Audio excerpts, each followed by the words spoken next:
anyway, welcome this evening to the Comic Art Forum. And John, who I'll introduce in a moment, said, isn't it the Comic Art Forum? And so, no, but the future ones will be, and they will be loaded with people and have people come in costume. Okay, we have an almost costume, one or two places. No, that's good. You're there. And, but this is we're the Media Communications Association International, which is an international organization of media professionals who are involved in all aspects of shooting and writing and doing commercials and public service announcements and just about everything you can think of. But part of that media art form is the Comic Art Forum, which doesn't get much play in our organization. And it's probably one of the most ancient art forms around that's been meaningful throughout the ages. Tonight we have and if you're interested in our organization, you can go back to our website, MCAI-OC.org. That's it. And get information about enrollment and what we do. So we'd hope to see you again in the future. This evening, we have a distinguished panel of three professionals in the comic art form world. And I'll have them give a further introduction of themselves in a moment. But to your far right is John Bogdanov. He's only my cousin. I've only pronounced it wrong ever since I've known him. Who is a world-renowned illustrator of many cartoon and caricatures, but most notably he's known for the Superman series, and I'll have him explain that in a moment. The poster you see, by the way, is something that John put together for this evening. And sitting right next to John is Victor Fan, who colored it. And so it was a great collaboration. And they've been sort of collaborating all this last year or so that they've known each other. And I was pleased to introduce them. Victor's a good friend. He's on the faculty of Cal State Fullerton and teaching screenwriting. Yeah. That's primarily what he says he is to the outside world, but he actually is a very talented storyboard artist. I think it would be the fair description. There are many other things. He's an amazing mixed martial arts participant, maybe not so much in recent weeks, but while he's been taking his master's, yeah. But very active as a mixed martial artist. And I think some of your artwork is going to be available later on for people to see, and if you like it, you'd be able to pick something up. And Marcelo Boone, who is, again, a long-term friend, who is a serial entrepreneur. And in the early days of the internet blogosphere, he paved the way of putting together company intranets and blogs and exchanging information before social media was anything that most people knew anything about. In a wide variety of firms, started about 7 or 8 firms, sold them, and just likes to start things. And has worked for some companies from time to time, but he got bitten by the comic bug about a year or so ago. And his latest venture, which looks like it's going to stick forever, but has started Indie Comic Tracker, which I believe is the beginning of the way that people will begin to present their comic art form to the world. And he's going to lead the revolution in that area. Just the way iTunes and other people have led the way, providing distribution channels that didn't exist just 5 or 6 years ago. So he'll be an interesting guy to watch, and is very careful about what he does, and does it with great passion. Well, I'll take a chance. Christy Campbell, would you sort of stand and wave? She is our collaborator and has provided the space for us here, and we appreciate that very much. And she's actually a great supporter of local organizations, Orange County Multimedia Association, of which two key people are here, meet here quite a bit. And as a quick introduction, I think we have Brian Page, are you still here? One of our board members, and Walter Davis, our current president. I'm treasurer and president-elect because Walter convinced me I should follow him so he can leave at some point, and I admire him for that, and I admire him for a lot of reasons. So at this point, I'd like to, Jean Davis, who is taking over the financial reins from me at the end of this year, and she has forgotten more about accounting than I think I've ever learned. Well, maybe not true, but you remember more. So at this point, what I'd like to do is have each one of our panelists introduce themselves a little further. Then I'm going to ask a series of questions, and then I'm going to open it up to the floor for questions that you might have so that you can get as much interaction as you'd like. So first, John, could you give us maybe a 5 or 80-minute background? Does anybody here already know my work at all? Just raise your hand if you. Well, I know you do. Thank you. Thank you very much. Thank you very much. All right.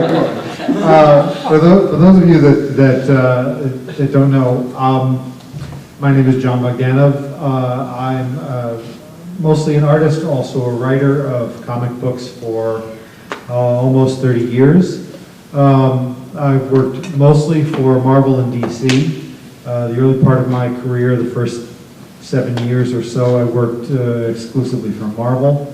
And then I was hired by DC Comics to start a new Superman book for them, Superman the Man of Steel, which ran for, I think, 85. Well, I was on it for 85 issues, and then it ran some after that.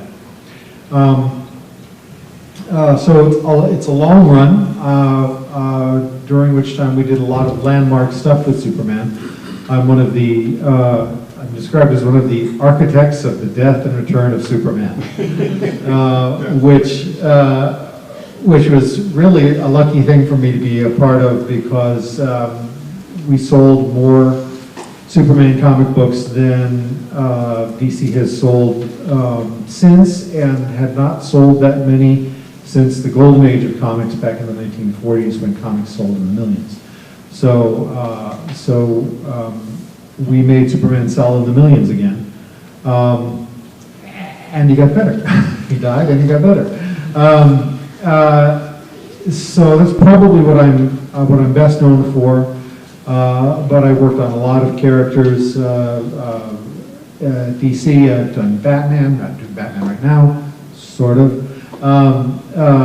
And Marvel, I've worked on mostly the X books, the mutant books, so X Factor, and I did Fantastic Four vs. the X-Men, and I did a charming, sweet labor of love called Power Pack, which was about a team of child superheroes in the Marvel Universe, created by Louise Simonson. I've actually had a very long career working with Louise Simonson. Does anyone know the name Louise Simonson and Walter Simonson? Okay. Louise was my writer. Well, she discovered me in my early days at Marvel and hired me to take over Power Pack when the original artist Jude Brigman left. She came, we went together to start the Superman book together, and we worked for years on that. And we also created the character Steel during that period.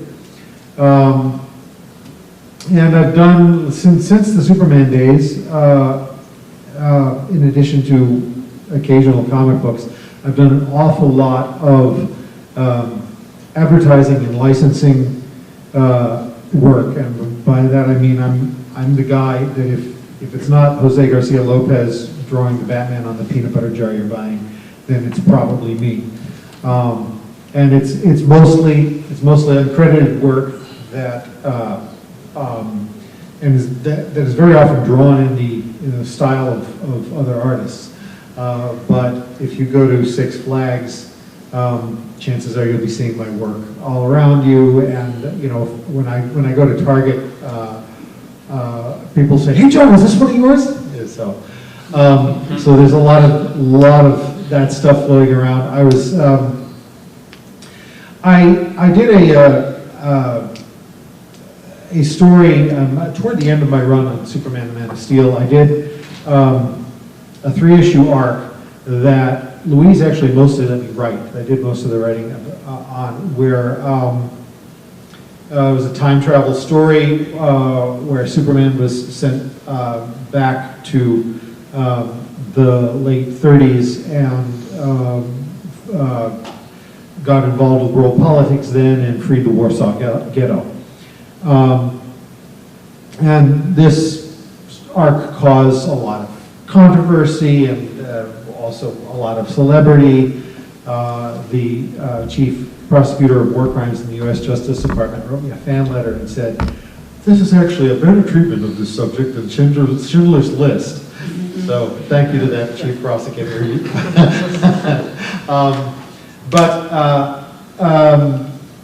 For that job, I experimented with drawing in the style of comics in that day. So I tried to imitate Joe Shuster's work. Joe Shuster is the artist who invented Superman along with Jerry Siegel, the writer. So I tried to imitate his artwork, and by that I don't mean just doing swipes, but I mean trying to internalize his drawing process so that I could fake him really well.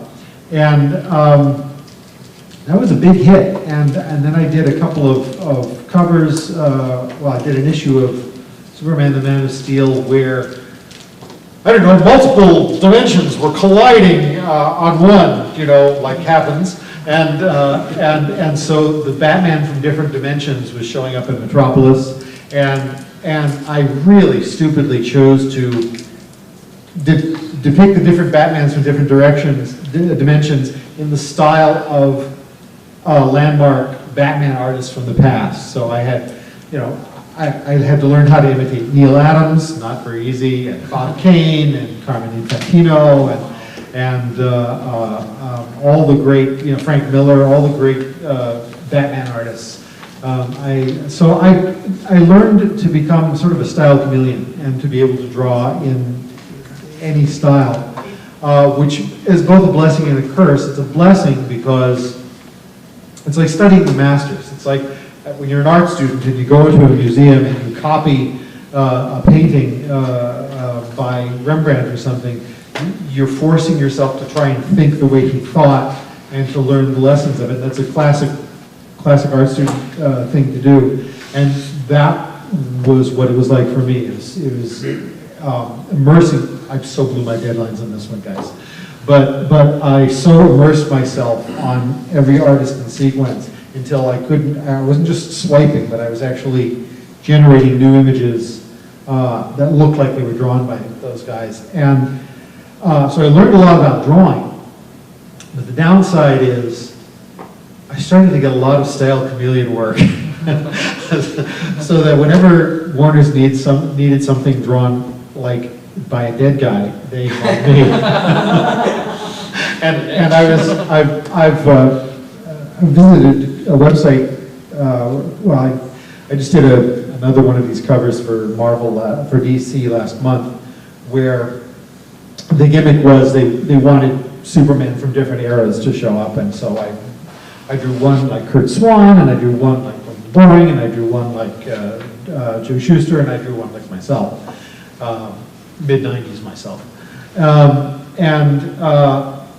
But in the process of doing that, I was looking up reference, and I went to a Wayne Boring website. Now, Wayne Boring is a Superman artist who drew Superman in the 50s and 60s mostly. He's significant because when things blew up legally between DC and Superman's creators, and DC fired Superman's creators, Wayne is the guy that did the first relaunch of Superman. You know how now Superman is running around without modesty briefs and turtleneck armor because he was relaunched 2 years ago.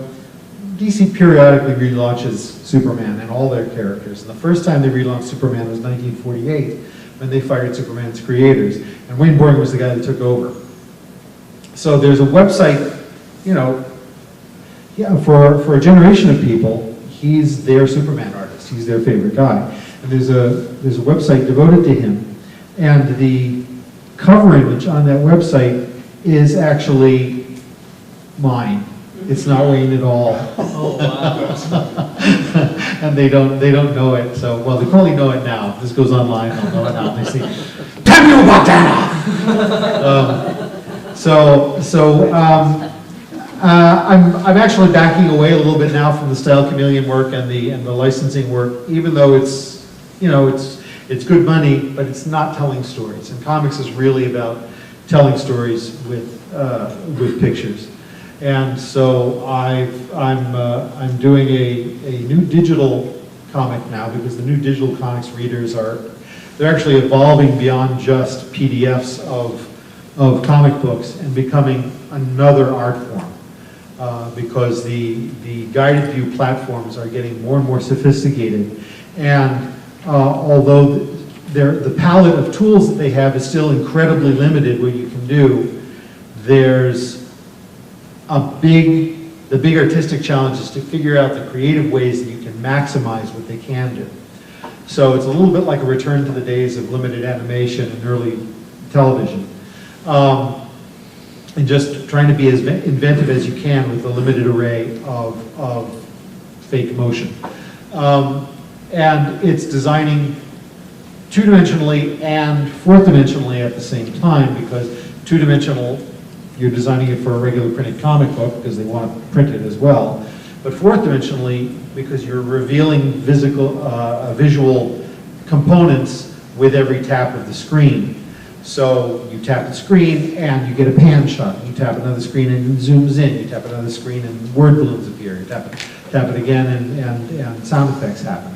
Or color scheme changes, or the variety of things that you can do. But you have to think it's really two very different forms of exposition.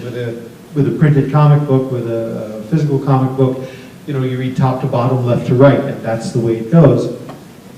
And that, so you get used to certain kinds of rules that you don't have with digital comics, unless of course you're doing one that has to be both, but that's another story.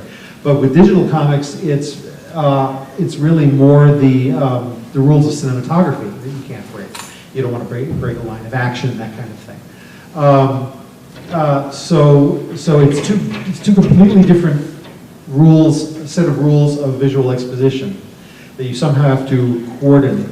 And it's very interesting to me that the book I'm working on, Batman 66, is based on this television show that's half a century old. In other words, it's not dark Batman. It's holy retro Batman. Which is actually kind of more my speed, because I'm more lighthearted, and I've done Dark Batman, but after an issue of Dark Batman, I'm really ready to do something funny. Not this Batman, but it's very interesting to me that this 50-year-old TV show that was groundbreaking technologically in its day has spawned what has become to be regarded as the leading edge, the cutting edge of digital comics development. This weird little retro niche comic book has won all kinds of awards and acclaim for the cleverness, for advancing what can be accomplished with Comixology digital platform. So I'm really, really excited to be part of it. I'm really challenging myself to meet or exceed the standards set by artists like Jonathan Case, who really made a splash with digital. So it's nice to be doing something that's really that difficult. And which also feels like an old dog is learning new tricks. So anyway, that's me, and I've gone on way too long, and I apologize. Here's Victor. Thanks a lot, Sean. Hello, everyone. My name is Victor Fan, and my life dream when I was a little kid was to become John. I actually looked up to John my entire life, but and now we're buddies. But yeah, so I was just saying, my entire life, my dream was to be a comic artist. There was nothing I wanted more than that. But what happened is in high school, I would go to class and I would tell people about the comics that touched me so much. I'd show up in class like, oh, have you guys ever read Watchmen? And everybody stared at me like I was insane. And I'm like, have you guys read The Killing Joke? And everybody stared at me like I was insane. And I'm like, have you guys watched Braveheart? And everybody's like, yeah, Braveheart! So what I realized when I was in high school was that even though I love comic books so much, nobody else did. And that the art form, if you really want to reach people, and that's what all artists want to do, right? We want to reach people. The art form you really want to reach people was to make movies.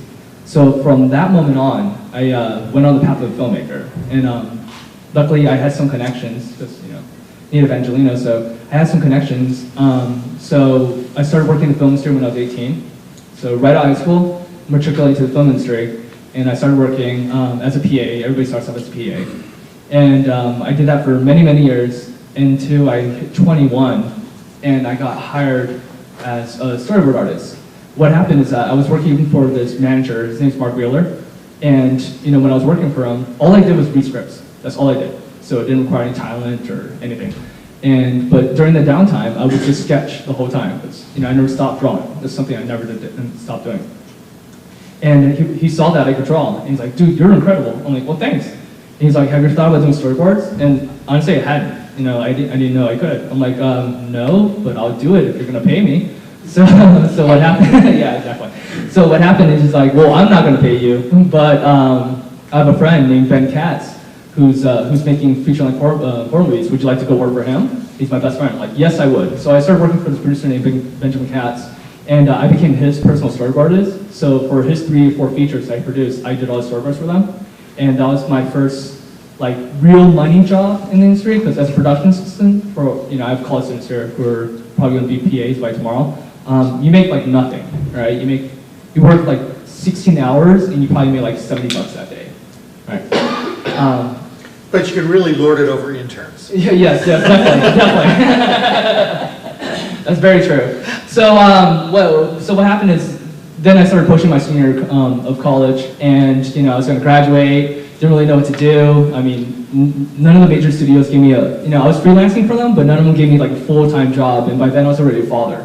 So I'm like, okay, I need a full-time job to support my family, and nobody was giving me one. So I'm like, look, I have a lot of money saved up.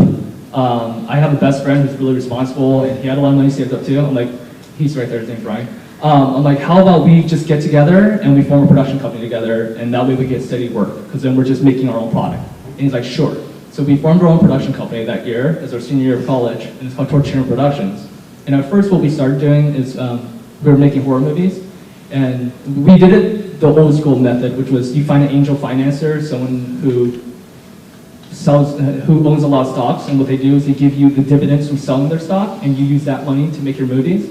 So we're using that old school angel financing method for a while, but we realized that it couldn't sustain, especially since we're heading towards the financial collapse of 2008. So nobody had money then, so we couldn't continue that method. But then we went back to my first love, which is comic books. And we're like, look, we know everything about movies, we know everything about comic books, why don't we just combine the two together? So Ryan and I, sitting together at 4 o'clock in the morning, came up with this idea. It's like, well, we know every agent in town, we know every manager in town, we know every producer in town.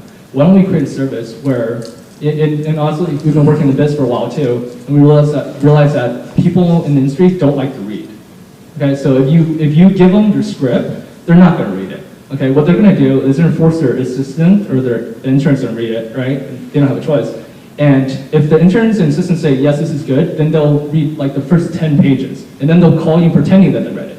Okay, so we realized that, and we're like, well, people in the biz, they don't really like to read unless it's given to them by their best friend. So why don't we create a business where we could just skip the reading process? If we create comics for these people, then they could show up with these visual aids already. And the thing about executives and other people that control the business now, they're all MBAs, they all went to Ivy League schools, so they're not that creative, but they like visuals and like being able to see a product immediately. Yeah, exactly. So, that's exactly what we did. We created a business where we get people's screenplays and they commission us to turn into comic books, and then we put in contacts with managers and agents that we actually know, and then we see if we can make something happen for them. And that's what we've been doing ever since. So my path to the comic book industry is like the reverse engineered path to it. Yeah, but I still want to be John. I mean, I really hope one day I get the phone call from Marvel DC. I really do. But until then, I'll just keep on doing what I'm doing now. Man, I think your path is pretty cool. Thanks so much. Are you still drawing? Yeah, I'm still drawing. Yeah, Oh, that's great. definitely every day. It's pretty cool. Thank you. And here's my buddy Marcelo.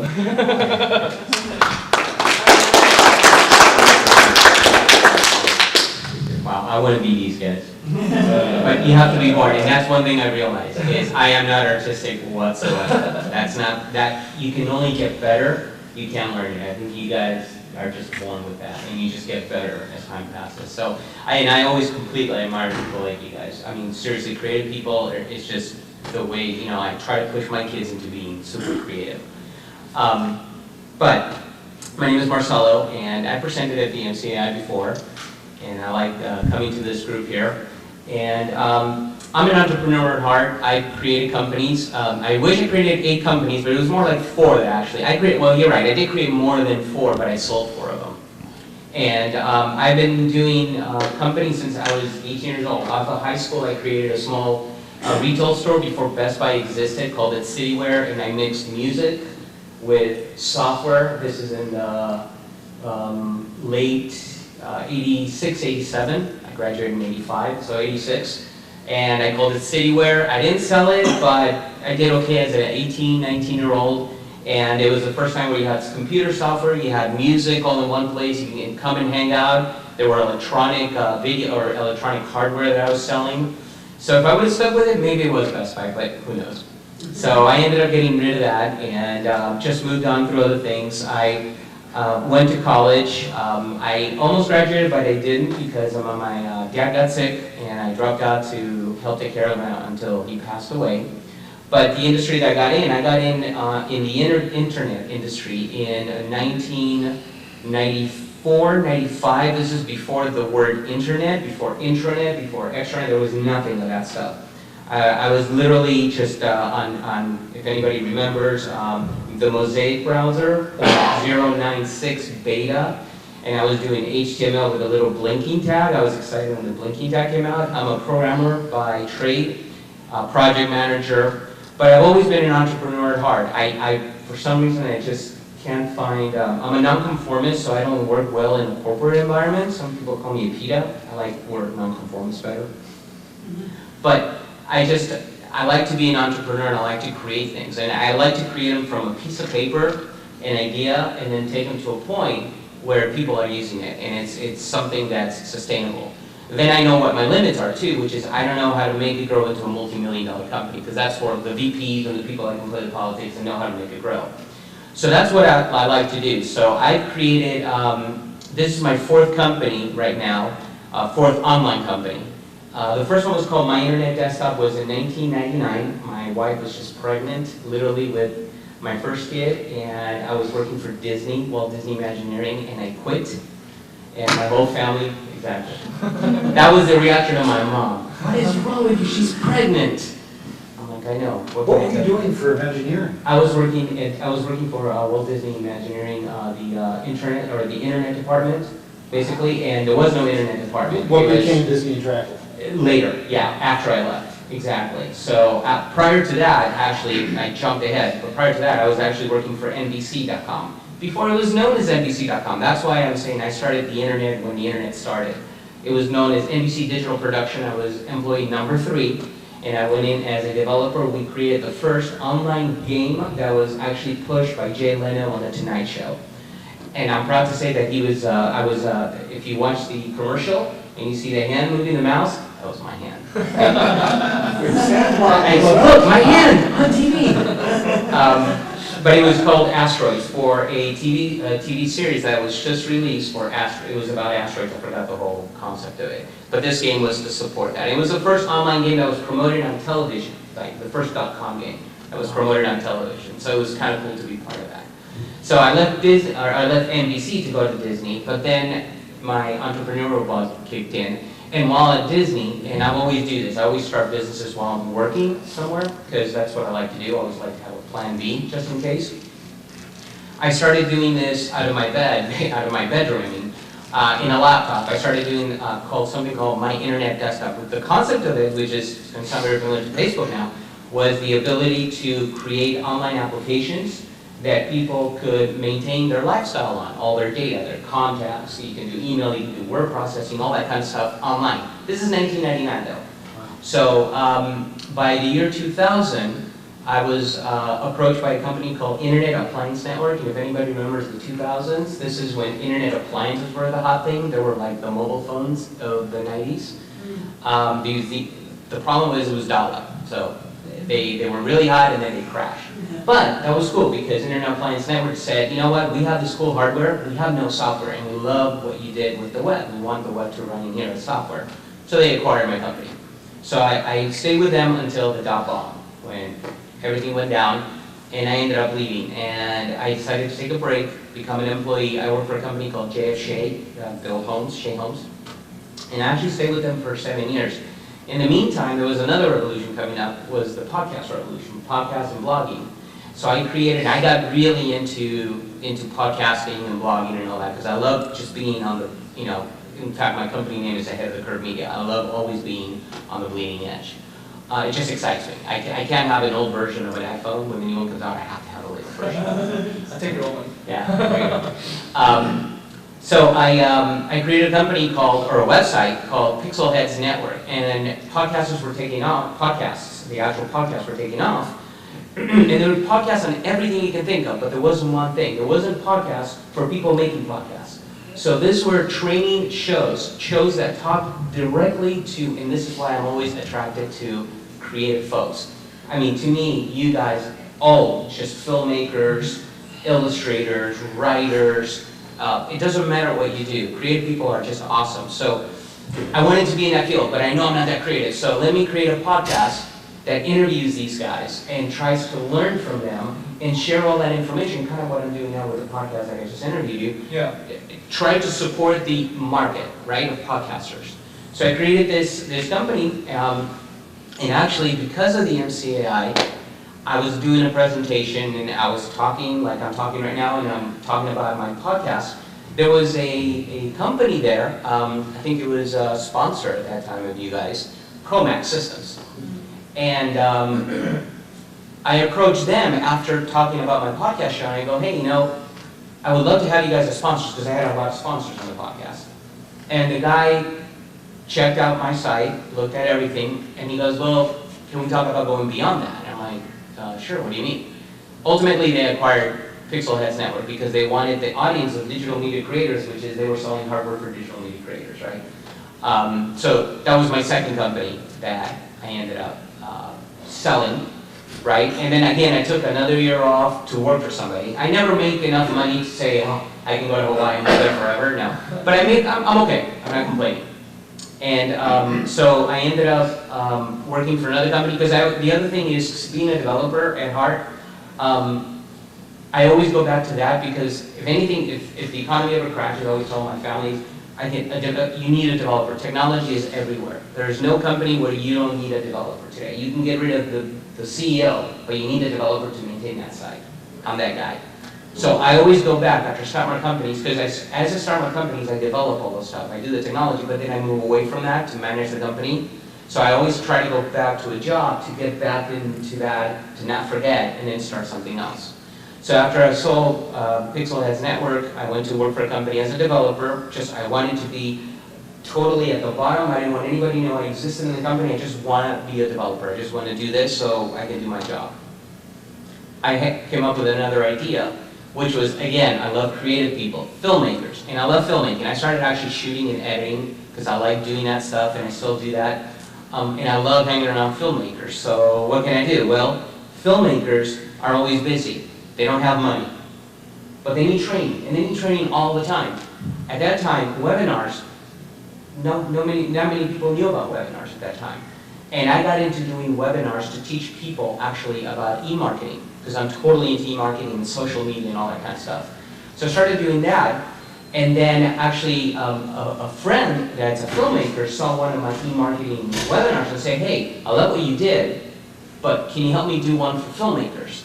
Because I want to teach them how to do some compositing. I'm like, okay, I'll let you, but let me do it my way, which means I want to do a production value. The webinars before, I started doing, and they were literally, here's the mic. Okay, webinar, we're live? All right, let's do a webinar. And they started doing no production value, zero production value. I said, no, if we're going after filmmakers, I want it to be like a TV show. It has to be well produced, there has to be music, there has to be transitions. This is not turning on a microphone, we're doing rehearsals. I ended up bringing like $8,000 worth of sponsors. We ended up registering over 1,200 people. Overnight, I changed it was called newmediawebinars.com, the company. Literally overnight, when I saw that, I said, forget new media, forget e-marketing, I'm going after filmmakers. I renamed it to filmmakingwebinars.com. I switched my entire marketing to going after filmmakers. And then, to make the long story short, which is probably too late now, it went from 300 filmmakers attending my webinars to by the time I sold it to Moviola. You guys are familiar with Moviola? Yeah. I sold it to Moviola. It had 20,000 filmmakers that were attending my classes, run by one guy. All the companies that I've always done, it was pretty much me. Just because I just like to do the little stuff. Like I said, I like to do it, take it to a certain point, then go sell it, and then they make the millions. And now I'm like, man, I should stuck with it. But it's okay. I love what I do, right? You know, one of the things I tell my kids always is like, don't do stuff for money. Do it because you love what you do. The money will come later. So filmmaking webinars got acquired in 2012 by Moviola. That was my third online company that I did. Thoroughly enjoyed the whole process. I enjoyed working with them, but then again, nonconformist. I kind of like, it's not the direction I want to go. It's not, I don't want to deal with politics, blah, blah, blah.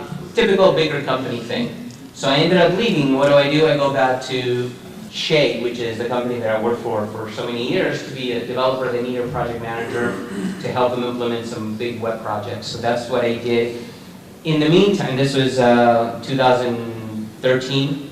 In the meantime, I got into The Walking Dead, the TV show. How many? Right? Thank you. Look at this. Everybody. I loved it. And then season 2, we're in season 4 now. So season 3 was done. I'm like a drug addict. I need more Walking Dead. Give me Walking Dead. So I found out it was from a comic book. I have to tell you, I've never been into comic books. I'm one of those people that ever, zero, never. So after I found out about it was a comic book, I'm like, okay, let me pick it up. I want to read it, see what it's like. I was in awe. I was amazed. First of all, black and white. I love black and white anything. So I love that. But I love the illustrations. I love the story. This isn't nothing against Superman. Superman is great, but I'm not into superheroes. That's not my kind of story thing. So I'm like, wow, this is like not superhero, and I like it. This is cool. It's not like everybody tells me, oh, you're into, and I still get this today. Oh, you're into comic books? Oh, that's silly stuff. And I'm like, no, you have no clue what comic books are if you say that, right?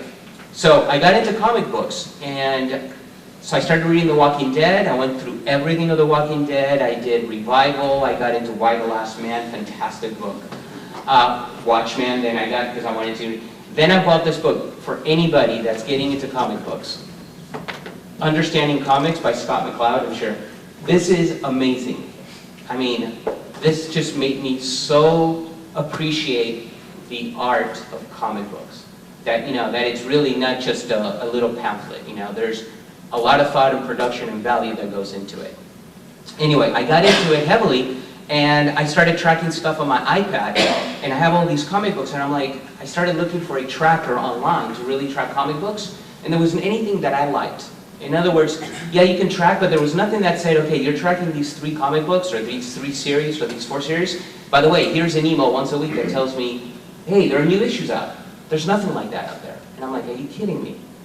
So I started looking, and of course, being a developer, project manager, saying, no, I can do this. I mean, I'll put something together for me. If it works, great. If it doesn't work, it's me. I mean, I'll track my collection.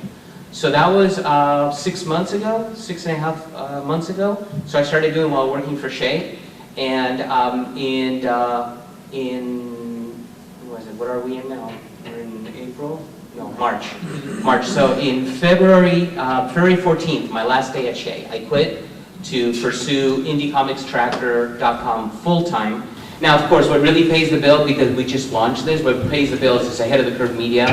I work with tons of clients to help implement digital projects, right? Like big websites and all sorts of things like that.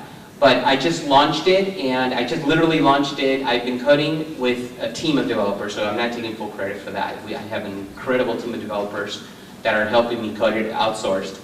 And we just launched it a week ago, just literally a week ago.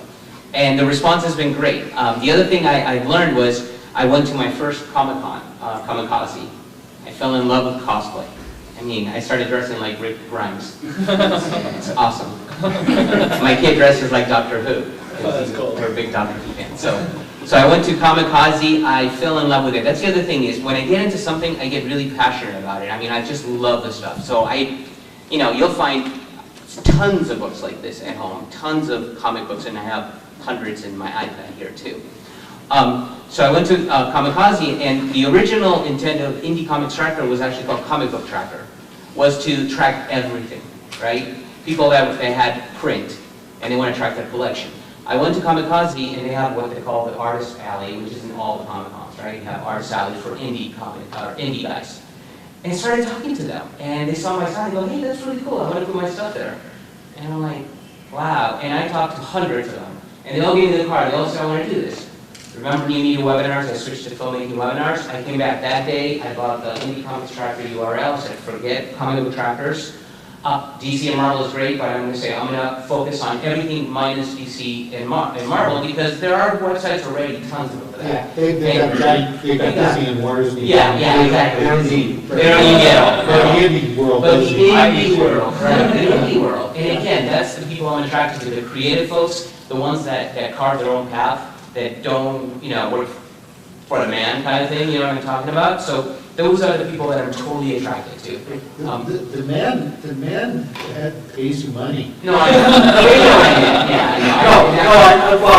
I know exactly what you mean, Hey, he's gonna get bought out by Marvel in 9 months. It could happen, and if so, power to you, but if Indie Comic Tracker survives, it will help indie comics artists survive. Yeah. Because it's currently not it's not a way to make a living. Right. Currently. Right.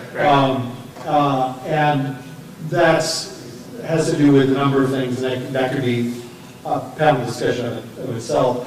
But certainly part of it is that, everybody knows Spider-Man, everybody knows Superman, and in addition to them being 75-year-old cultural icons, they have a media conglomerate behind them, backing them. So so they have no problem with visibility. But indie comics, great stuff happens. People they end up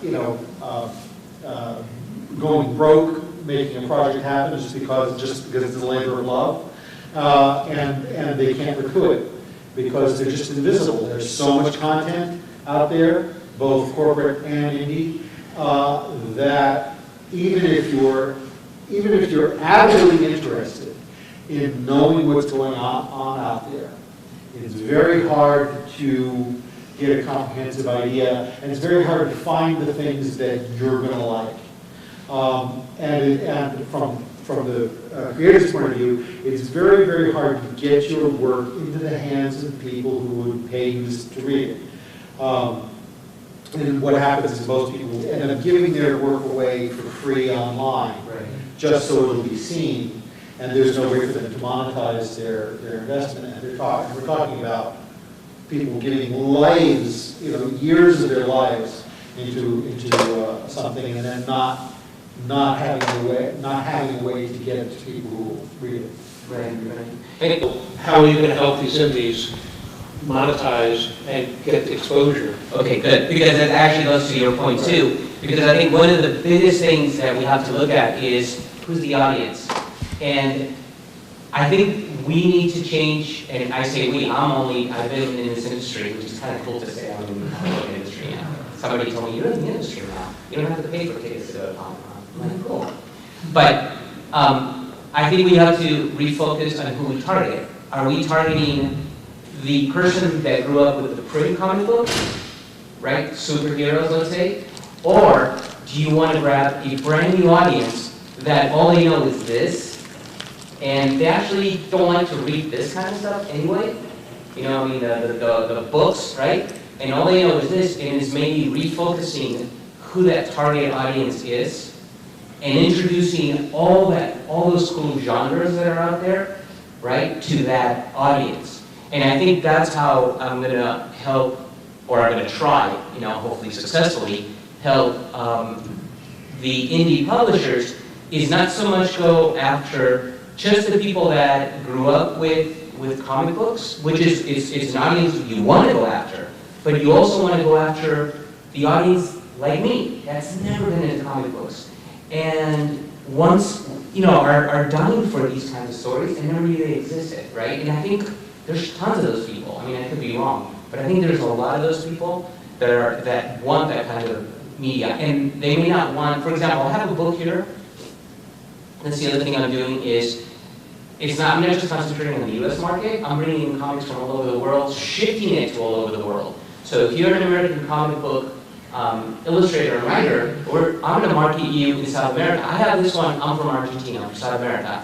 And this is from Uruguay, called Sin Título. It's a Spanish comic book. I'll let you see it if you want. The illustration is killer. The story is fantastic. There's tons of this kind of stuff out there, in all sorts of languages, including English-written comic books, but from Australia, from England, right, from all over the world. So I think I'm going to try to help them by introducing them to a different audience and a different market in a different part of the world, not just the US. Now, US is huge, and I really want to do that. But I'd like to hear your take. What do you think about grabbing a new audience? I mean, both of you. Well, first of all, let me just ask you, because this is a question for you.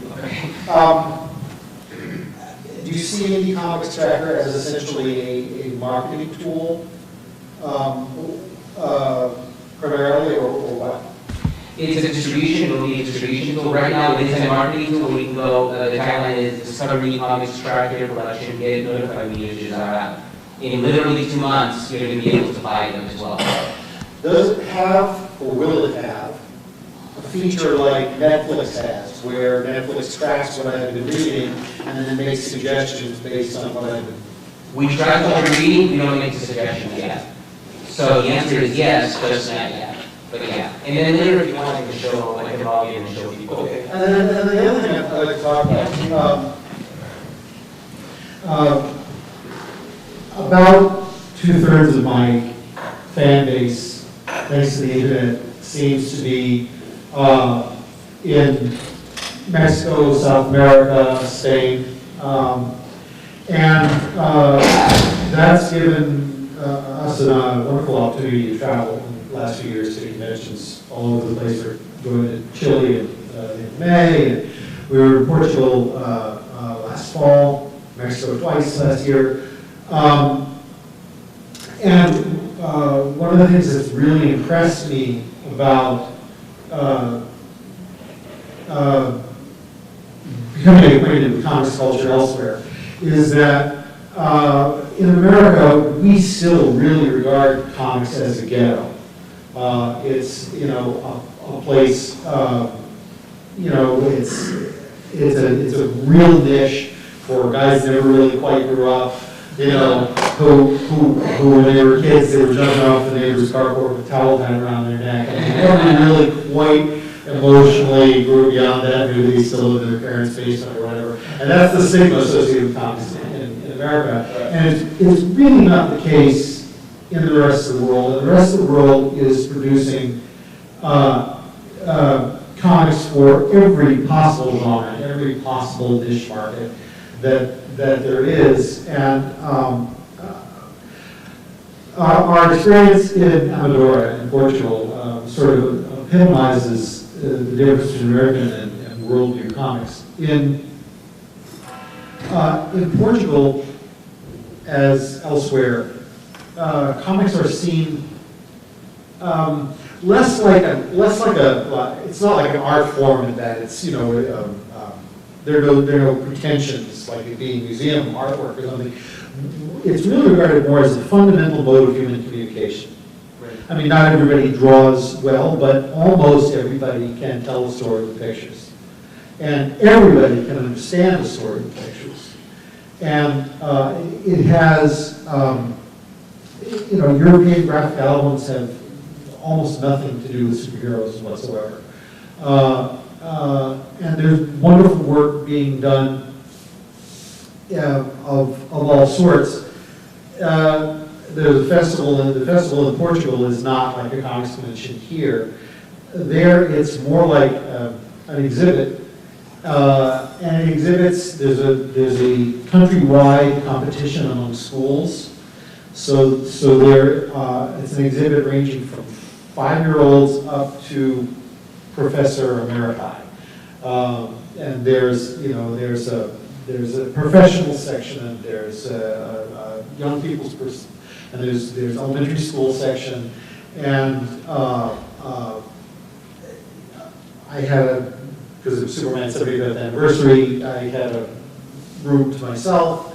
But it's celebrated literally at every level, and exhibited. The artwork was exhibited in a very legitimate fashion.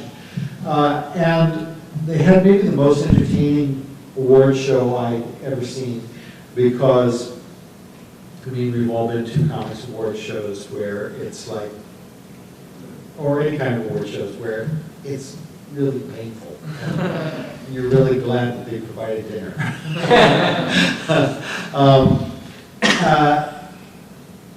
They gave the 5-year-old winners of the Portuguese, the best 5-year-old cartoonist in the country, was on stage with, a grandmaster from the 20th century. I had a long conversation with a 13-year-old who had won his age group at a reception where we all were just talking like artists and storytellers. And I think that if that global attitude could somehow infect culture here, that comics, especially now in the digital age, because it's the birth of a new medium, really. I think we could get a global attitude toward comics going in this country, and I have some specific ideas for you if you want to talk about it later. But yes, I think that that if there is a way to help indie comics survive, so that it really is a universal form of human communication, and a way to sort of globalize our perspective as a country, I think that there's every bit the potential in the United States of fostering niche markets in every genre for comics. And superheroes are never going to go away, thank God. I'm a superhero guy, but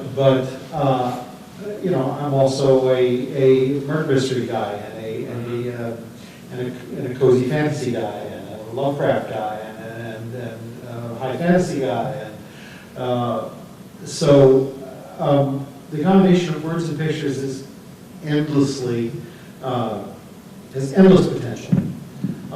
It has the intimacy of reading prose or reading a novel, and it has the visual excitement of watching movies. And I think that, I don't know if there are fortunes to be made. I don't know if there's going to be another Batman, but I do think that this is something. This is a way human beings communicate, and I think that if that can be facilitated to be world language and a world market, I think you really have something. You teach screenwriters Yes, I do. their craft, Yeah. and in fact, you are a writer, Yeah. besides being a very talented storyboard artist. Thank you. And what's always fascinating to me, and I'd like to get your take on it, that, and I'll step back for a moment, to me, the comic art form can be found in Egypt on inscriptions on walls, because that's really a comic strip, if you will. And actually, perhaps comic is the wrong word. It's an illustrative strip, a strip of illustrations, which is what comics are. But between screenwriting and doing a graphic novel or comic book, you have frames and spaces between the frames. What is the simile between screenwriting and those spaces between the frames? How do you explain the difference between them and what's caught up in there? Or is there really a one-for-one relationship? Well, when, I have to read a lot of clients' screenplays. Like, I read like 10 screenplays a day. And, yeah, I know, I hate it. But that's part of the job. Get your intern to do it. Yeah, exactly, I should get Ryan to do it. No, but as I was saying, so I read a lot of screenplays, and as I read them, there's most of the time when I do read the screenplays, even when I read my student screenplays, they're here, 90% of the time I see them playing out as comic books before I see them playing out as movies. And I actually tell them this. I'm like, look, I really think you have something strong here. It's very visual, and it could be told without words, or with very, it could be told very laconic.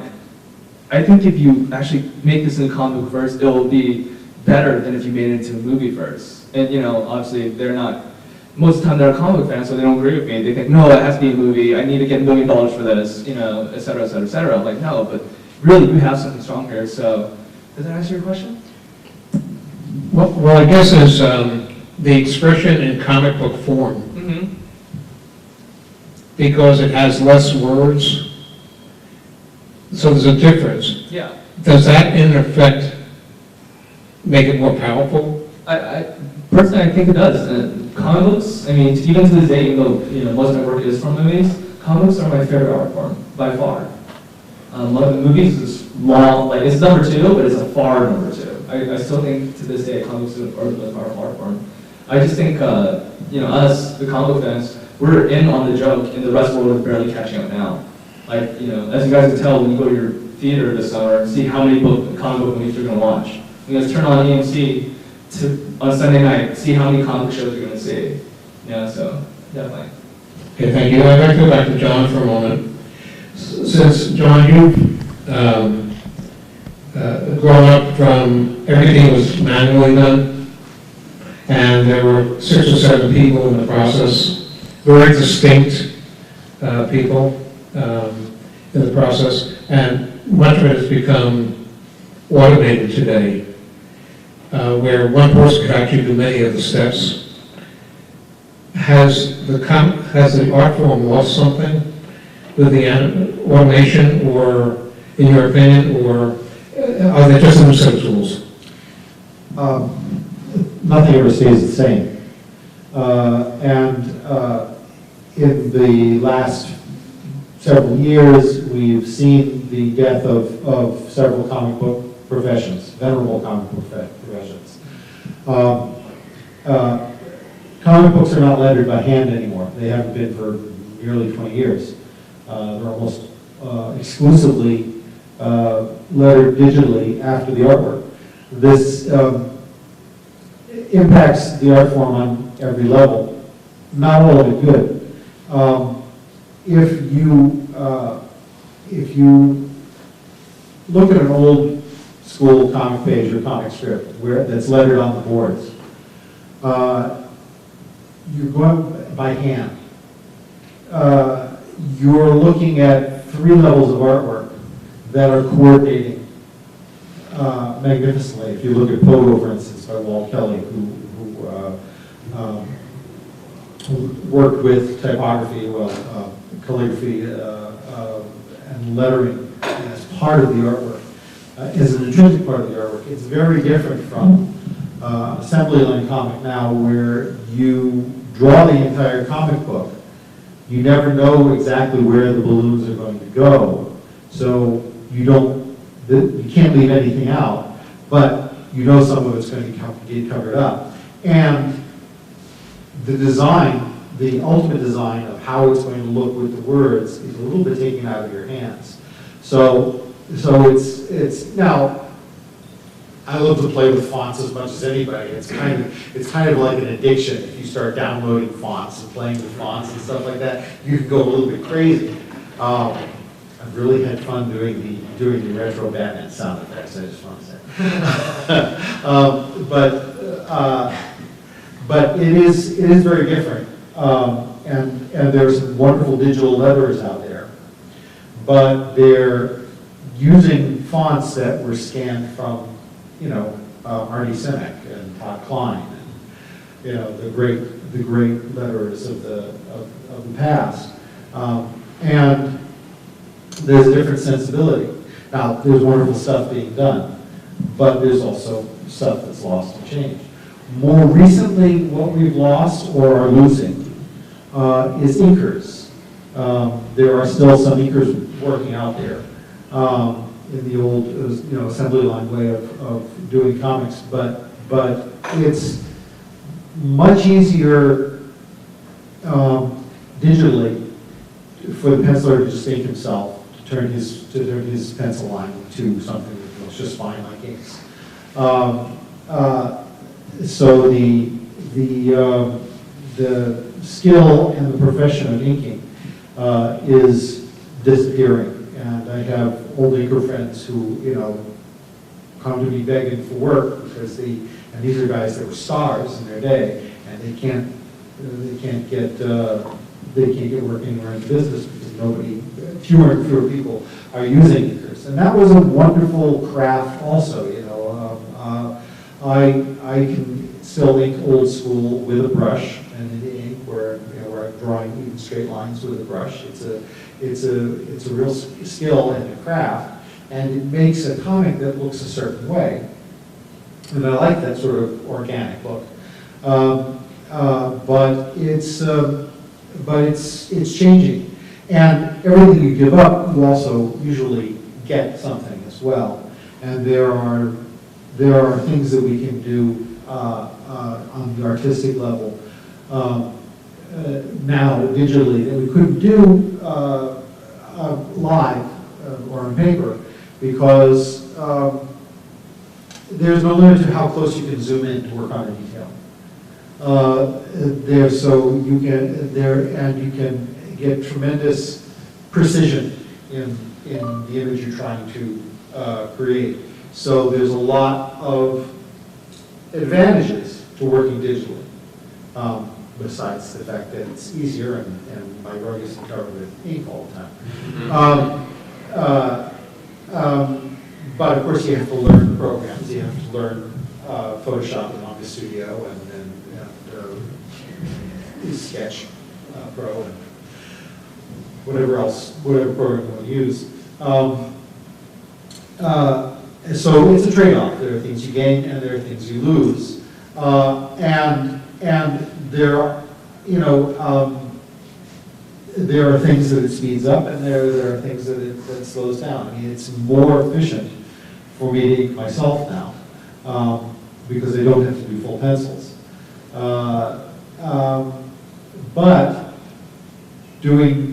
By inking myself, I don't know if I could do a monthly book.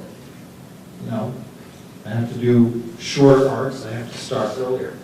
So yeah, the industry is fundamentally changing, and it's going to change more as we get more into enhanced digital comics, and as that becomes the way most people receive their comics is digitally. It's going to change again, and the look of the comic is going to change, and the look of the artwork is going to change. And you'll always be able to,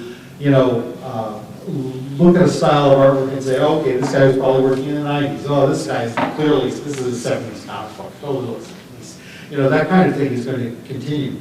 And original art, pages of actual comics, with the lettering on the boards, since it's not being done anymore, all that old art from the 20th century is going to get pretty valuable. So if you have any old comic strip art or any comic book original pages, you may want to hang on to them because they're not making them anymore. There's not new ones. You can't go get the most recent issue of Spider-Man on paper because it doesn't exist. A quick question while you still have Mike. What were your favorite comics when you were growing up?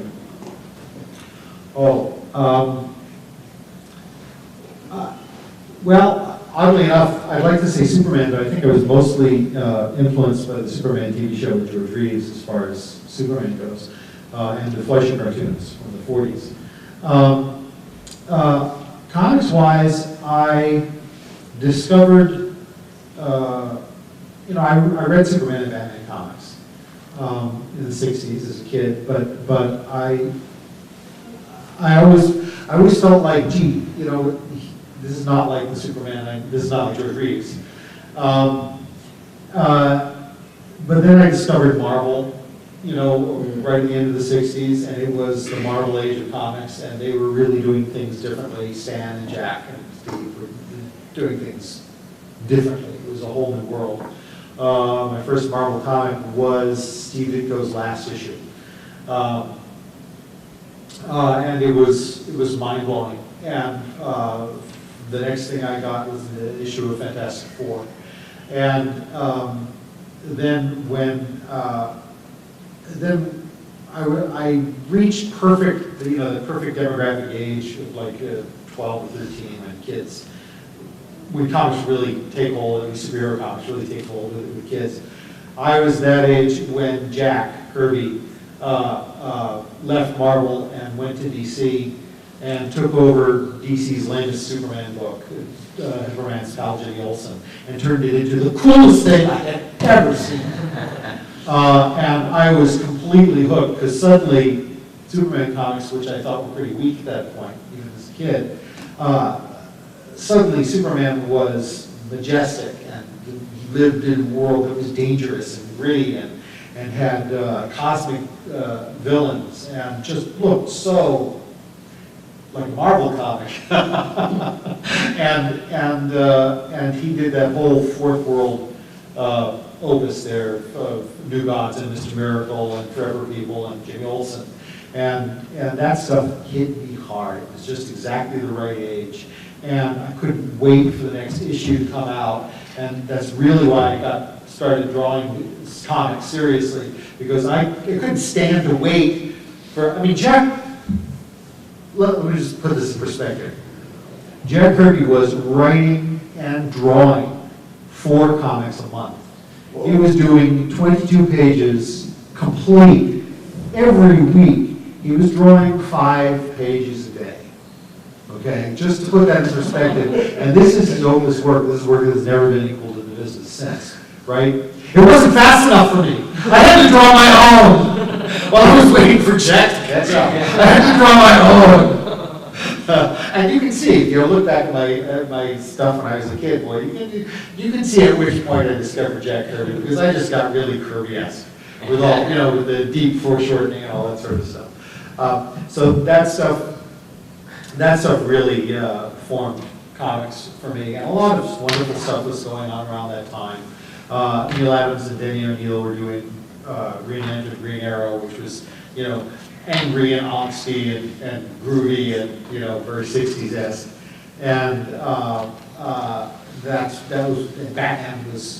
Batman decided to stop being camp and funny and got serious, also with Neil, and then so that stuff also took off of me. And then Swamp Thing hit, and I discovered through Swamp Thing, my love for things like Lovecraftian. You're an addict. Yeah, I had a total addict, and also I was very, very much a historian, because when I get into something, I like to understand it graphically. So I went right back to the start of comics, and I became a huge fan of Winsor McCain's Little Nemo, and I became a huge fan of Little Lulu, and I became a huge fan of the E.C. Horror line, and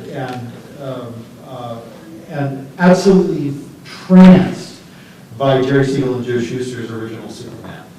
And when I finally discovered the original work by the original creators, I really got it.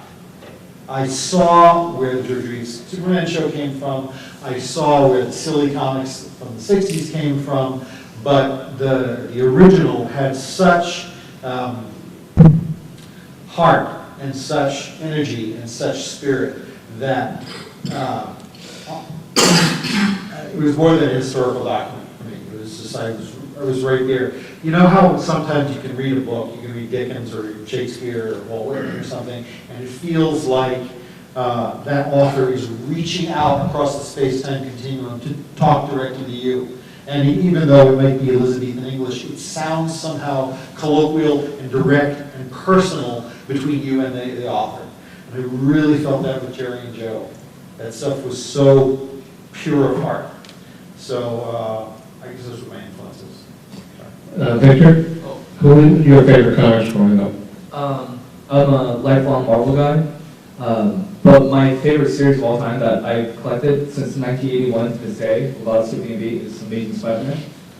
Yeah, thank you. My best friend as a kid was, I grew up in the ghetto, so we had to take turns doing stuff. So my best friend, his name was Jaron, and he was a DC guy. So he would get all the DC titles, like all John's titles, and I would read all his stuff, and I would get all the Marvel titles, and he would read all my stuff. But yeah, so Amazing Spider-Man. But luckily, in 1992, when Image Comics started, which started here in Fullerton, by the way. So it started here in Fullerton. I was in 5th grade, and I jumped on the Image bandwagon too. So I've collected Spawn unstoppingly from 1992 to this day. I'm not, Marcel, we know that you never read a comic until you were late 30s, early 40s. Just a year ago. For me, it was Archie and Little Lulu. Little Lulu. Yeah, I mean, it was there. The Witch and the Poison Mushrooms and all that stuff. Little Lulu is still hysterical.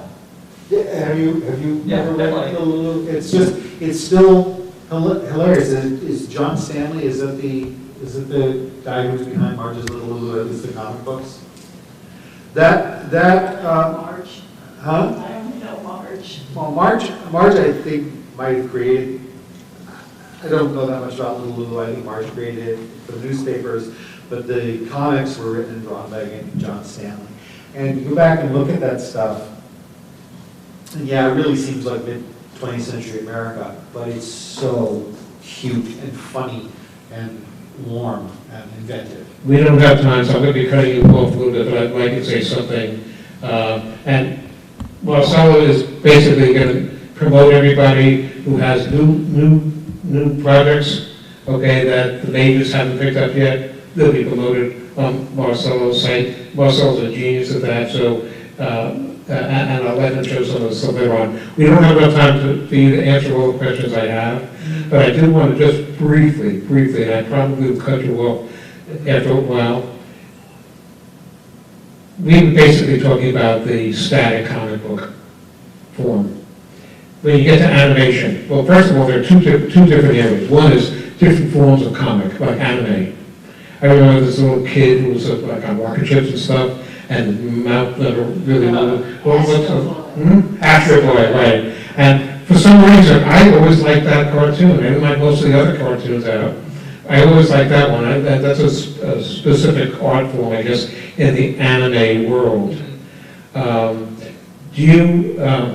Is there a lot of conflict between artists who are in the different art forms, or of anime versus, what would you call your form specifically?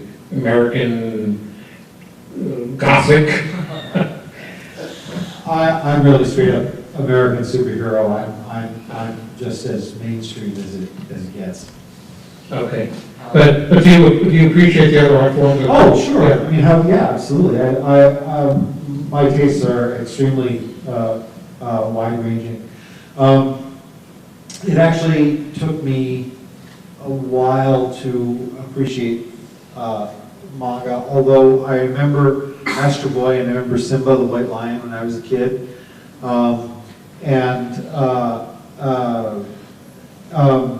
but it was really the Miyazaki films that I finally got manga from. And also, I had a lot of students who loved manga. And the lesson for me of manga is really one of videography. The forms and the styles, the visual rules are so formalized in manga that there's a whole, that it's on the spectrum from photograph to written word, in which comics, cartoons are somewhere in the middle. It's closer than Western comics to written word, to pure ideography on that spectrum. So I find it fascinating from that standpoint. And you know, there's the motto of cartoonists since the dawn of time: steal from the best. And Victor, your sensibilities on the different form of cartoons? I mean, I love them all, definitely. You know about my relationship with Pixar. I love every form of animation, illustration, whatever. But for me personally, growing up, I always try to do the more American, like John, the more American art style. My favorite comic artist since a kid growing up was Tom McFarlane, so I try to copy his style as much as possible. I think we all do that, though. But like, this is a pretty funny story, but growing up in the ghetto, I never met another Asian person until I got into high school. And by then I already... Did you even know you were Asian? I didn't know I was Asian, because I speak fluent Spanish. I mean, we'll have a conversation later. Podemos hablar. But as I was saying, so yeah, I didn't meet another Asian person until high school, and by then I already been drawing the pretty formal American way, like I tried to draw like Tom McFarlane. And then, but all the Asian kids were drawing anime, and I didn't know what the heck that was, and then I saw what they're doing, and you know, I want to be a friend too, so I started incorporating anime into my style. So I think now my style sort of has a fusion of anime and American, but... And just your sense when you look at all? I mean, I like it all. It's like, you know, like I said, I'm fairly new to the genre, so, or to the medium. I hate when people call comic books a genre. Comic books have genres, right? It's a medium, Yeah. right? In fact, I heard that this morning on TV, saying the comic book genre is taken out and they're showing Iron Man, a movie.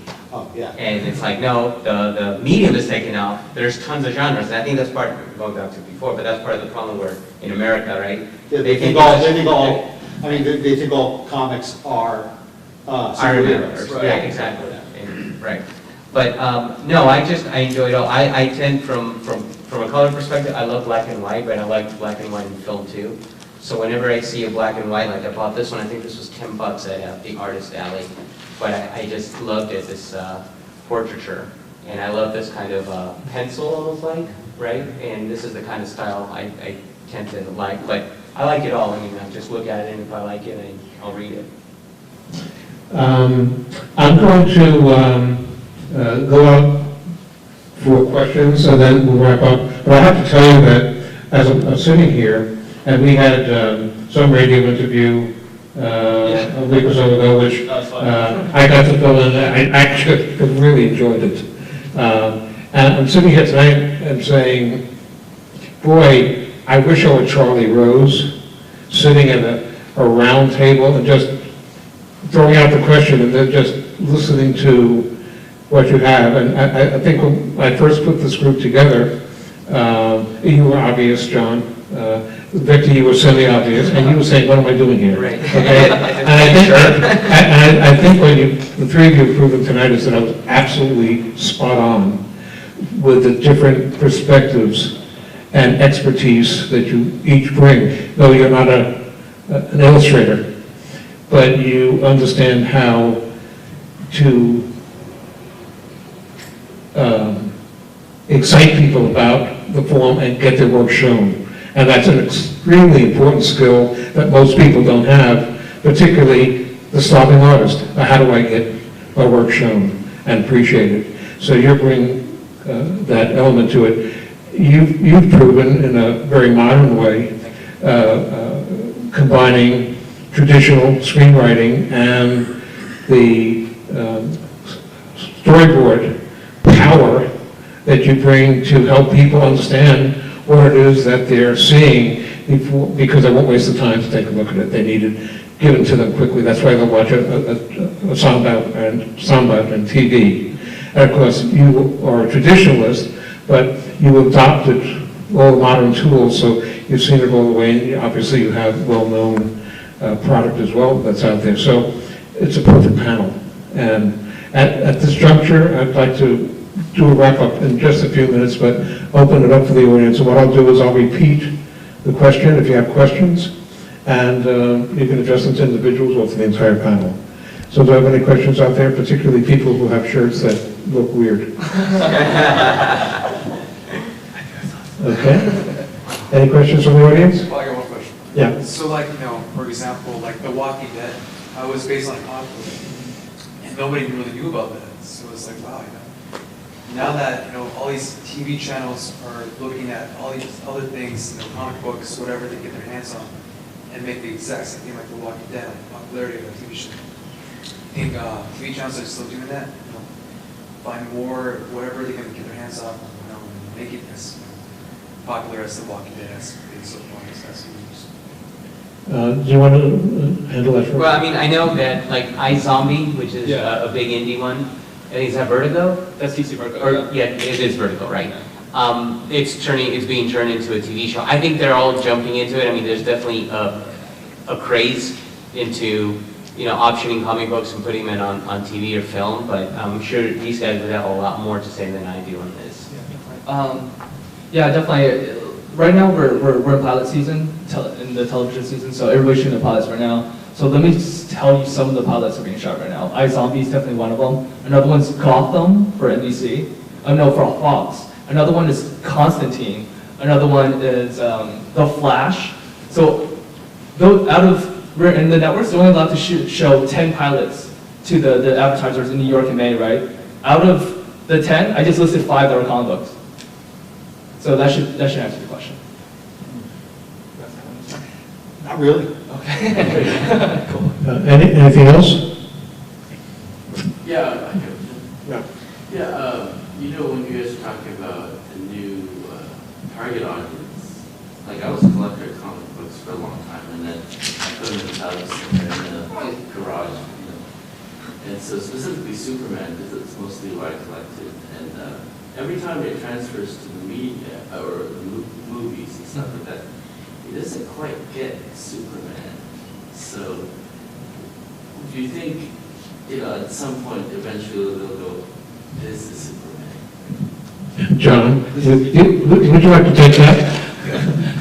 Give the most insight on that. How much time do we have? I mean, Marvel is a little bit closer to, okay, it's pretty good, but Superman. Well, I mean, the biggest challenge that Warner faces with DC Comics and turning them into movies is the difference between DC and Marvel.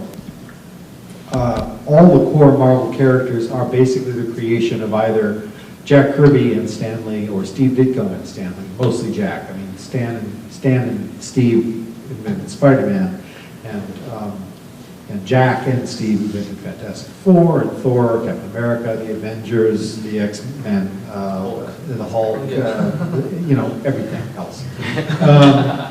And the nice thing about Marvel is it all exists in the same universe from the start. So there's this cohesion of concept to begin with. S.H.I.E.L.D. exists in the same world that Thor exists in, and there's a way that they fit, even though one is an Asgardian god and the other is a super spy. So, but they all might end up, eating shawarma in New York City. I mean, that's why the Avengers is the greatest superhero movie of all time. Yeah. That's really what Marvel Comics is like. And that's why they adapt so well to the screen and putting them all together. The DC heroes were all created very separately. They don't live in New York, they live in imaginary cities of their own. There's Metropolis, which is sort of like New York, but there's also Gotham, which is sort of like New York, but there's also Central City, which I suppose is probably Chicago. And they were all created by separate people, different creative teams. Some of them were created outside of the aegis of DC Comics completely, like Superman was created 5 years before it was brought to DC. And so they really exist in different universes. And it's been hard for not just for the movies, but for the comics, to find a way to cram these very different visions together and create the Justice League. It's just not as natural a fit to put Superman, Batman, and Wonder Woman together in the same universe with Green Lantern as it is to have Thor and Captain America and Black Widow and Iron Man together. Because they have different origins. The case of Superman is probably the best example of this, because my old editor on Superman, Mike Carlin, said, and we were talking about this actually about a month ago, why can they get Batman so well and Superman not? You know, he put it very shortly, Superman is a much more nuanced character than Batman. Everyone can understand the sort of adolescent revenge fantasy that's behind Batman. It's a very simple sort of statement, very adolescent in nature. Superman is more nuanced. Is he Superman first and Clark Kent is a disguise? In other words, is he like a Christ-like alien from the planet Krypton? You know, my little Kal-El who was sent to Earth by a god like Jor-El, and Clark Kent is his sort of parody idea of what it's like to be a human being? Or is Clark Kent the real guy, you know, raised on Earth with no memory of Krypton by good solid American stock, and Superman is his job? So, and that dichotomy of perspective has existed from the beginning. It's inherent in Jerry and Joe's work. And it depends on the lens you're looking at it from. And it's never really been settled, you know, which he is. The movies tend to see him as the sort of Christ-like figure. The comics go back and forth. Certainly during my era, we were sort of seeing Clark as a real person and Superman as his job. But there's also, Superman is also sort of metaphorically nuanced in that he is sort of just a metaphor for trying to be a good man, like a good father.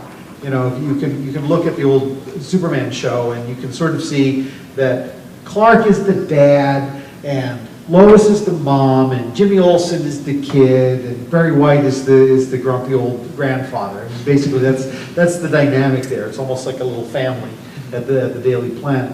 And you know, I certainly know that when I was growing up, Judy was growing up, Superman was sort of like a surrogate father. And as we grew up, he sort of, in an odd way, was a role model, or at least a superhero metaphor for what it meant to just be a regular, good-hearted, working-class guy. You know, we're all put on this earth to try and make things a little bit better, and we just use whatever powers and abilities we have to the best of our ability to do good. And that's what Superman does. And that's in some ways a lot less direct and sexy than, you know, a billionaire orphan who wants revenge over you know, the death of his parents. So it's much less sort of self-indulgent than the Batman fantasy.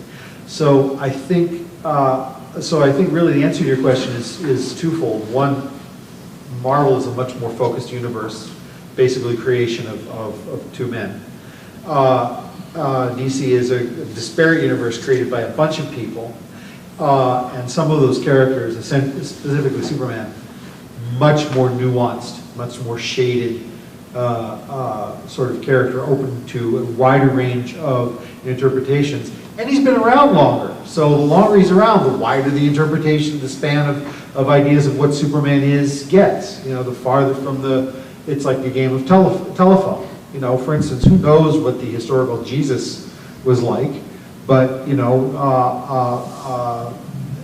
so the farther it gets from actually the original, the more different it's going to get by nature. And I think that's the challenge that they face with the movies. I'm going to entertain two more questions. There's a gentleman in the white shirt in the back, and then Terry. I found it very interesting what you said about turning screenplays into a comic book form to actually get them to read it. It actually took me back to my high school days because Shakespearean novels, they were always assigned. But there was one that actually I read over and over again, which is Macbeth, and I said the book because it was in a comic book. It was already, I think it might have been the Old Testament got the highest score compared to Shakespeare. Have you ever thought about using those types of applications in the educational field? Simply put, because today I'm in the education, or I deal with the education system quite a bit. Today's student is not what it used to be. They don't read. They have like you said, they look at the iPads. They have a different type of medium. I mean, it's almost gotten to the point where a teacher actually shared with me, they won't even take a look at the clip notes. Which are very helpful because it's too hard. Yeah, they need clip notes for clip notes. Have you ever thought of ever applying that towards education, maybe taking some of the classics that they're trying to teach to this generation, maybe putting them in the comic book form that might translate that? Yeah, funny story. My family couldn't get me to read the Bible. We're Catholic. They couldn't get me to read the Bible until they bought me the comic book version of it in the 80s. Which one? I think it's called the Picture Book Bible, where it was just a comic version of the entire Bible. It was like this. Do you know who drew it? I don't there remember. Have been a lot of those. Because I'm like 5 years old, so I don't remember. Because there have been a couple of really good ones. I think Joe Kubert did one at one point. Oh, really? Yeah, and it's spectacular. Oh, I think maybe that was the one. Yeah, so yeah, I mean, I've considered, I mean, I teach for a living too, I teach at Cal State Fullerton, and yeah, I've considered it, if I, I'm a mercenary, so if I get the education contract, yeah, I'll totally do it. But I do agree with you 100%. Students now, more than ever, they don't really learn unless things are very visual. Like your son will probably tell you in my classrooms, I use PowerPoint like crazy, I use video examples like crazy, and then something I do too, I actually tweet my lessons too. And I noticed that tweeting your lessons is making it stick as well. So smart. Thank you, thank you. So yeah, definitely, I would love to do that. Please ask your boss to hire me. All right, anything else? I just want to say, just to you guys, personally, both you and Marcelo, I've spent my life thinking inside the box, the panel box, right? I'm super traditional in a lot of ways. It's been a big exercise for me to grow beyond that to digital comic I'm doing now, and to learn, how to draw on a Wacom and all that sort of stuff. Every time I hang out with you, I see you thinking out of the box, and in a way that is incredibly inspiring. And I just want to shout out Thank to you. that, and you too, because that's what you do. That's what you made your living doing. Anyway, Thank you, thank you. Terry? Well, actually, I think they've answered every question I had, other than basic things about. That is impossible. I've known you too long. Well, I've had nothing I could repeat in public.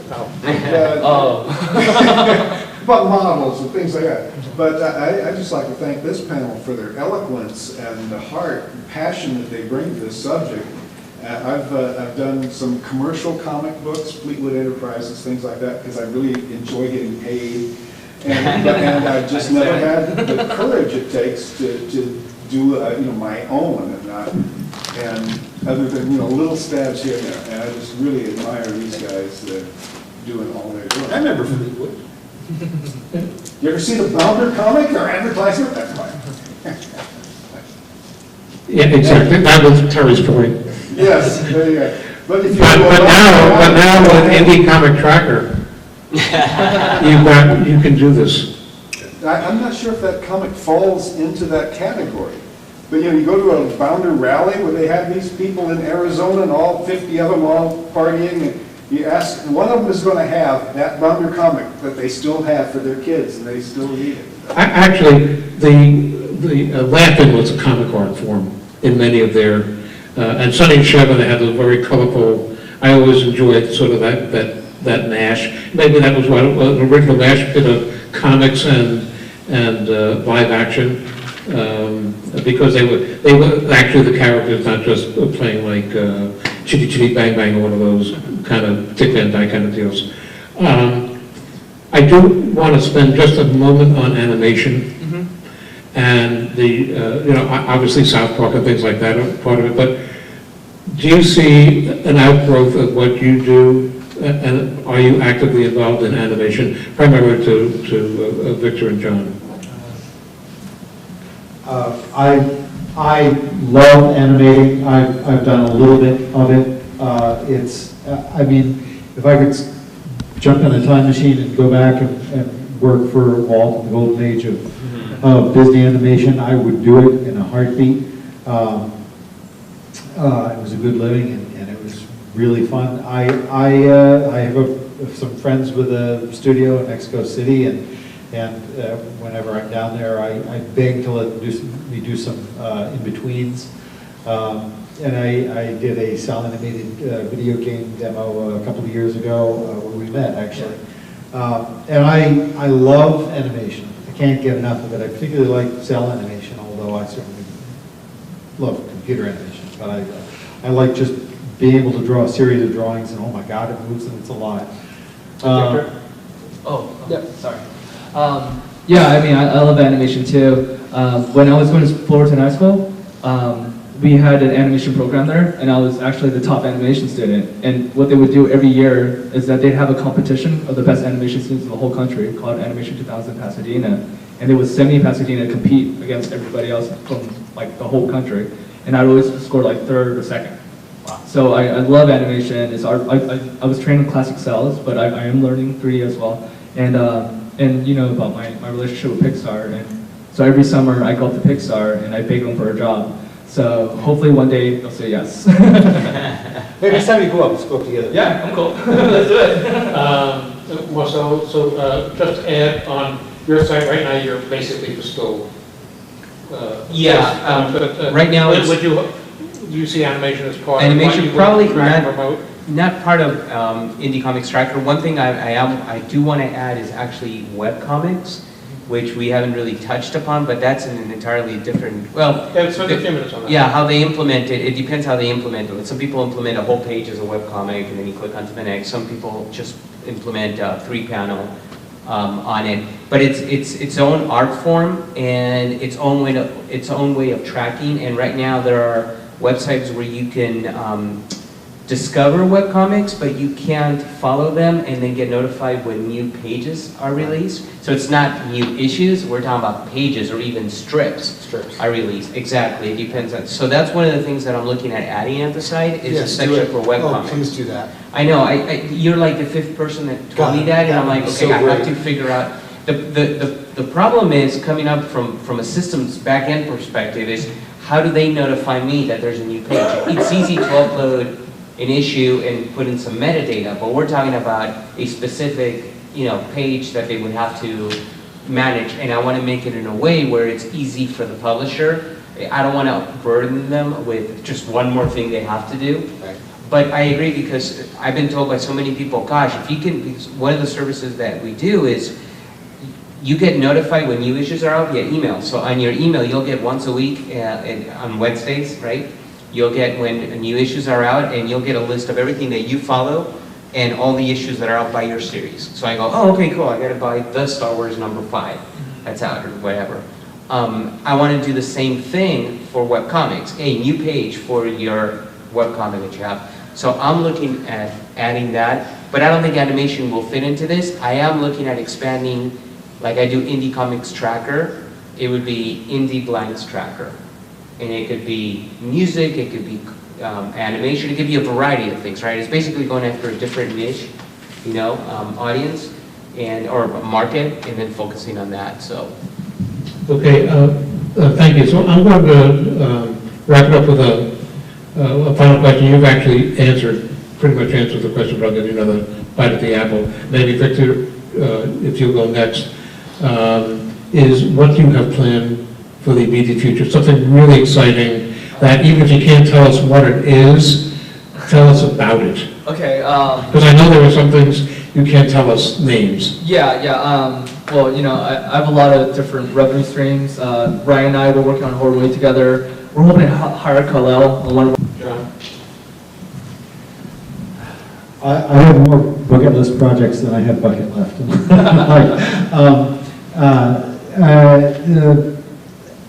At the moment, I'm working on Batman 66, and I probably will do nothing else until that's done. Then there are inevitable times in between paying income streams when I can devote myself to things that don't bring in any money. At the moment, the two that I'm most interested in are continuing work on Strongman, which is a property that Kal-El and I and our buddy Chris came up with a year or so ago, and we were not able to raise enough money to produce it, so it's now a spare time hobby project, which means it'll take years instead of months to produce, but I'm still on it. So whenever I can, I'll work on Strongman. I'm also in the process now of actively developing a sort of an indie-like project, and it might end up going with one of the big companies, but could also end up being an indie thing. With Kal-El and an artist friend of mine named Jonathan Marks, who's currently just got his first Wolverine job at Marvel, and he's a wonderful, amazing artist. He's probably the fastest learner I've ever met. In that he was waiting tables at a restaurant where Judy and I were having breakfast one day, and he was a tattoo artist. We wanted to draw comics, so one thing led to another. We left there with his portfolio, and I really gave him the Neil Adams treatment, in that I was not pulling my punches with him. I don't know why. But in other words, I really let him have it. But then I saw his work a few months later, and he had gone from being a good tattoo artist who dabbled in comics sort of amateurishly to being a completely professional comic book artist. And so Kal-El and I and John are developing something set in the antebellum South, and dealing with sort of a supernatural underground railroad. So there's an element of horror there. So I've got a sort of pulp hero on the horizon, and I've got a sort of a horror hero on the horizon. And you know, I wish I never had to sleep, and I wish I had about 5 lifetimes to do it all. You will. Before we end this session and turn it over to anybody who wants to have any chats amongst the panel or with the audience, I'd like to thank each one of you and present you with a framed copy. There's one for each of you there of tonight's illustration. Most of you have seen that. And that was drawn by John, colored by Victor, and inspired by Russell. Just signed by me. Signed by Russell. You know, this is so nice because since none of this exists as, you know, just as a drawing on paper, it's nice to have an actual artifact of this drawing. Definitely. So in any event, thank you very much for an amazing evening and conversation, and I can't wait to see it. Actually, if you go to mcai-oc.org, in about a week, there'll probably be a link to this that Walter will take care of, so thank you very much, Walter. Again, thank you to the Center for providing the room, and for all of you coming out tonight. Thank you.